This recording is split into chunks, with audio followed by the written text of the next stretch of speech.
Hello, I'm Trent Nottingham, and welcome to another episode in the series The Forgotten O's, a programme where we look back at some of the more obscure members of the band that rocked Edinburgh into the 90s and beyond. Of course, I'm talking about the Flaming O's. We're in Los Angeles today and joined by none other than Wing Commander O, the Flaming O's rhythm guitarist Martin Somerville. Hi Martin, welcome to the show. Hi, it's great to be here. Our forgotten Flaming O in this episode is Calum Morrison, or Dr. O, as he preferred to be known as. Calum was one of the original members of the band. His uncanny likeness to a malformed Elvis Presley contributed to the initial look and feel of the O's, and his bass playing demonstrated an ability to extract more from two notes than most thought possible. Tell me, Martin, what's your recollection of Calum? Well, it's going back a ways now, but I can still remember Calum clearly. He was a slender little blonde-haired guy who everyone got along with. We used to call him Gus. And that's Scottish. It's a Scottish name, Angus. And it means, I think, little blonde guy. Actually, no, Martin. You're talking about Angus Haney there. He featured on last week's episode on mic carriers. We're talking about Calum Morrison, the guy that used to eat mince by the kilogram. Oh, yeah. That guy. Nice hair, great teeth, a class act all around.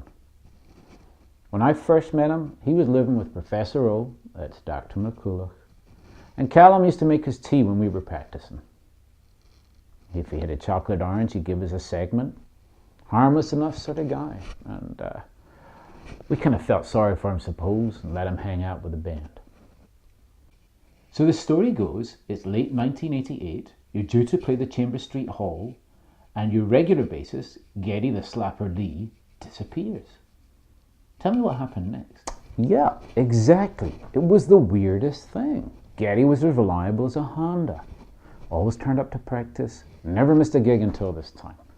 I remember Calum was at this practice. We let him dance on the corner, and he was kind of agitated that Geddy hadn't shown up. And after a while he said, "Look, I know the bass parts perfectly. Let me step in. I can do it. Please let me do it. Oh God, I want to play the bass." You know, he just went on and on. So finally we said, "Sure, go for it." And how did the gig go? Great. For a while. Until halfway through the last song, Geddy appears in the crowd and he looks crazy. He's shouting something about being kidnapped and kept in a closet. We couldn't hear him right above the sound of Friggin' and the Riggin', our last song, always. Anyway, Calum, he jumps off the stage, knocks Geddy to the ground, and runs out the hall. Never saw him again. Gone. Kazam. Boom. Wow. Another milestone in the journey that is the Flaming O's. You know it. Thank you, Martin. If you could meet Calum today, how would that go? What would you say to him? That's a good question. I think if I could speak to him one more time, I'd say, "Calum, happy birthday, you old bastard."